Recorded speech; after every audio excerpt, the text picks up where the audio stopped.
আসসালামু আলাইকুম guys, welcome back to my another blog. আজকে আমি বানাবো ডেউয়া মাখা। চলো গাইস, কিভাবে আমি ডেউয়া মাখা বানাই। গাইস, নিয়ে নিয়েছি ডেউয়া। এখন এই ডেউয়ার ছুলাগুলো ছাড়িয়ে নেব। গাইস, এখন আমি ডেউয়াটা ভেঙে নেব। মাশাআল্লাহ গাইস, ডেউয়ার ভিতরটা দেখতে কতটা সুন্দর হয়েছে।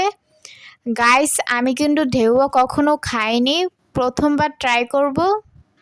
তোমরা কমেন্টে জানিয়ে দাও কে কে ঢেউয়া খেয়েছো।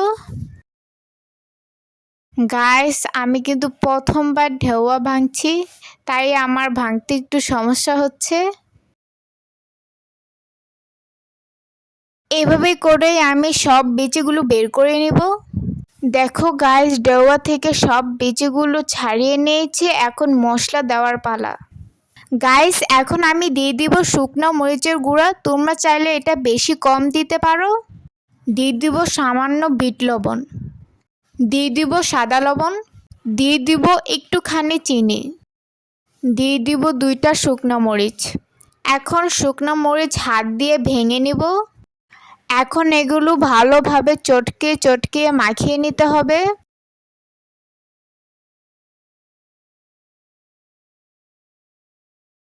ঢেউয়া মাখা দেখে গাইস আমার জিভে জল এসে পড়ছে। দেখে মনে হচ্ছে অনেক মজা হবে।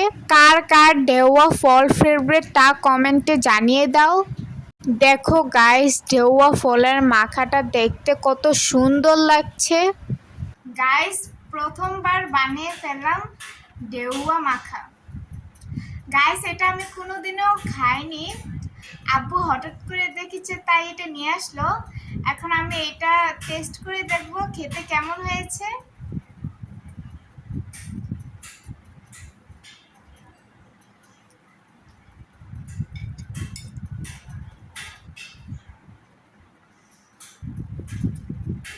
বিসমিল্লাহ।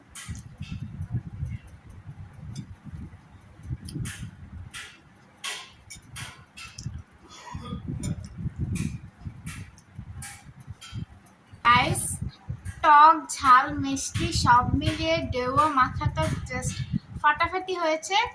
আমার কাছে অনেক ভালো লেগেছে প্রথমবার খেয়ে। তো আজকের এই ভিডিওটা কেমন লেগেছে অবশ্যই like comment share and please subscribe করে দিবেন। টাটা।